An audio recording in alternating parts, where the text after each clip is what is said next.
Oh, hi. I'm Dan Kidder with the Amateur Outdoorsman, and today we're going to talk about something that people have told me keeps them from going into the outdoors, and that is pooing in the woods. We're going to answer the age-old question of whether a bear craps in the woods. Yes, they do. Anything that eats makes poo. Birds do it, bees do it, even educated fleas do it. Today we're going to talk about how to poo in the woods. The key distinction between developed campgrounds and backcountry campgrounds is the placement of facilities. In developed campgrounds, your facilities are there for you to take care of your business. We're also going to show you what to do if you go into the backcountry. Even when you're in a developed campsite, it's always a good idea to bring your own toilet paper with you. They may be out or they may not even provide it.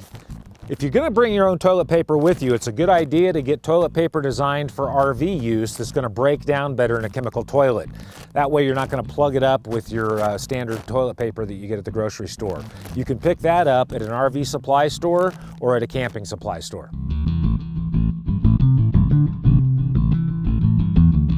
Depending on where you're camping, and if you're camping out of your car or backpacking in, you can bring a portable toilet with you into the outdoors. There's a variety of them available, from the luggable loo to the anywhere toilet to making one out of your own bucket. And as the bucket says, let's do this.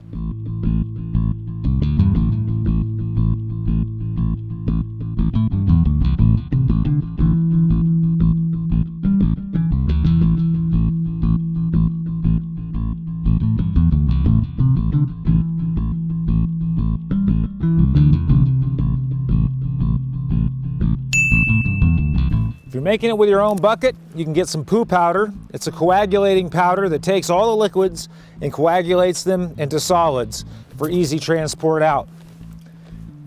You can also get these anywhere toilet kits from Clean Waste.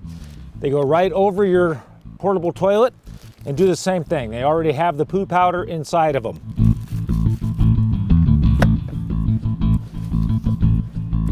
And it even includes your toilet paper and a handy wipe to clean up. And the same with the double duties for the luggable loo. They have all of your solid coagulation inside of the container and your bag, everything you need. And if you just have to go number one and you don't want to leave your nice warm tent, they have these pee-wee urine bags that also solidify all of your waste so that you can backpack that out with you. These options make it really easy if you're car camping. The luggable loo is a 5-gallon bucket.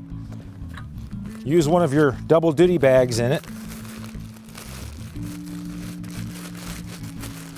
Inside of there is a poo powder that'll solidify your waste. Just put it around your bucket, and it comes with a toilet seat lid that snaps on and allows you to take care of your business. Easy and convenient. So when you're all done, to properly dispose of it, you lift your lid, take it completely off, wrap your bag up, place it inside of this disposal bag, zip that up, and that's ready to be packed out, taken to the nearest trash receptacle, and properly disposed of. So there's a few items that are going to help you be a little fresher after you do your business. Obviously, number one is your toilet paper. I put this into a 1-gallon sealed Ziploc bag, and I have additional Ziploc bags in there so that I can haul away that toilet paper and not leave it behind in the woods. Another option are your dude wipes or your wet flushable wipes. These are biodegradable and flushable. And you're going to want to clean up. So you can use either antibacterial wipes to clean your hands up or hand sanitizer. Just make sure you rub your hands together vigorously after you put that on. And then if you don't want to carry a big toilet paper roll around with you, they also make camping-sized personal toilet roll, so you can put that into your backpack and haul that around with you. These will help you get everything cleaned up, be nice and fresh after you do your business. Depending on where you decide to do your duty, you could be a little vulnerable out there, and you don't want to be bear in bear territory. So I like to take some bear spray with me, and if I'm on a hunting trip, I like to bring my rifle with me when I'm doing my duty, because I would hate to see that great 12-point buck go walking across the field as I'm indisposed and I don't have my rifle with me. I have no problem making that shot while I'm taking care of other business. The ladies don't always have the option to go out and squat, so an option for them to stand up is the Go Girl. It's a little tube that contains a storage bag, a tissue, and the Go Girl device. It allows them to stand up and take care of their business. In the backcountry, things get a little more complicated, or a little more simple. People have been pooing for, well, as long as there have been people.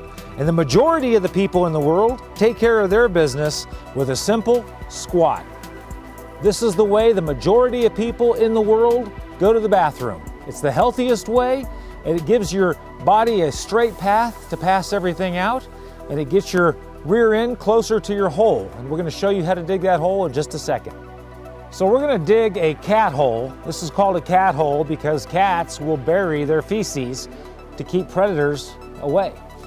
So we're going to dig it in good, earthy, loamy soil. And what we want is a hole that's going to be about 4 to 6 inches across and about 6 to 8 inches deep. We don't want to go any deeper than that because that'll prevent your waste from breaking down. And we don't want to go too shallow because that'll allow animals to dig it up. So we're going to go down about 4 to 6 inches across and 6 to 8 inches deep to bury our waste. And the tool I'm going to use for that is a trowel. This is light, easy to carry in my backpack. I can take this with me and it gets the job done pretty well. When I'm out camping, especially if I'm with a group of people, I want to select a cat hole site that's far away from water sources and our campsite. So I want to be about 70 adult paces or 200 feet from our water supply and from our campsite. I want to find an inconspicuous site that's not really traveled by people. I want to go where there's thick undergrowth or near down timber or gentle hillsides where people aren't likely to hike or walk. In a group, I don't want to have everybody going to the bathroom at the same place. We want to minimize the impact, so we're going to disperse our cat hole sites over a larger area. And we want to find a site that's got deep organic soil, that has organisms that are going to help decompose the feces. Organic soil is usually dark and rich in color. The desert doesn't really have a lot of organic soil. Forested areas have a lot more of that. So in the desert, you're going to have to deal with sand and try to find some place that's in the shade of a rock. And then we want our area to get the maximum sunlight that it can so that it heats it up, allows those organisms to start breaking down that feces and that waste and dispersing it into the landscape. And lastly, when I'm digging my cat hole, I'd like to get it at an elevated site where water is not normally going to collect during runoff or rainstorms. The idea here is to keep the feces out of the water. Over time, the decomposing feces is going to percolate into the soil before it gets to a water source. That soil is going to filter it out. In this kind of setup, it's better following the leave no trace principle if I don't leave my toilet paper in the cat hole. So I'm going to leave my waste in there. In my bag that I carry my toilet paper in, I also carry additional Ziploc bags. So I can take care of my paperwork, put that into the Ziploc bag, seal it up, and haul that out with me and just leave waste behind in this hole. So once you're done, you're just going to simply backfill your hole.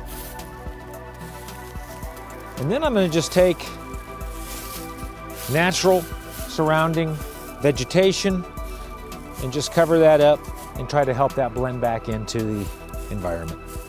So for some of us, our knees and our legs don't give us the ability to do that squat comfortably. One trick is to tie a rope around a tree, lean back into it, and it gives you the ability to take care of your business and then pull yourself back up when you're all done.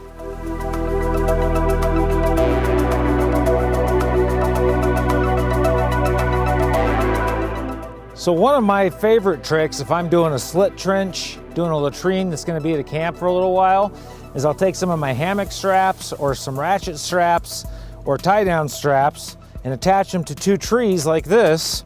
My slit trench will be in the center. This one goes under my legs, and this one gives me a backrest and allows me to take care of my business a little more comfort. I can put up some tarps, create a little discreet area to take care of business. So following the leave no trace principles, I want to do 4 things when I go to the bathroom outdoors. I want to minimize my chance of water pollution. I want to minimize my chance of spreading disease. I want to minimize the aesthetic impact I have on the outdoors, and I want to maximize the potential for decomposition of my waste. So you see I've got this body of water behind me, and most of Western civilization is used to flowing water taking away our waste. But we want to make sure that we're at least 200 feet away from any body of water, especially a stream like this. Any waste that gets into this water supply, somebody drinks it, can get them very sick. We can spread disease. So we want to make sure that we're at least 200 feet away from our water and 200 feet away from our campsite. So my goal afterward is to be as sanitary as I possibly can be, but I also want to have minimal impact on my environment. So I'm going to use soap products that are designed for camping. They're biodegradable. They're going to break down. These are Coleman's little soap sheets. They're little thin pieces of soap. They come with 50 of them in a package. They're going to just disappear. I like Doc Bonner's Castile soap. This is my go-to when I go camping, hiking. I can use it as toothpaste. I can use it as mouthwash. I can wash my hands with it, but I'm going to scrub vigorously. All right, so I'm going to get my water out and I want to scrub vigorously.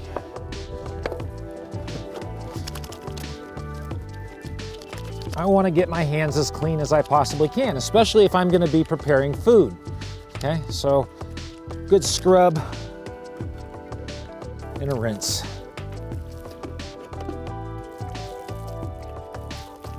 Because we wash our hands after we go to the bathroom.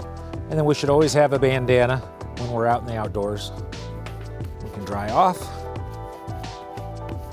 and we can take care of our business and still be clean and civilized.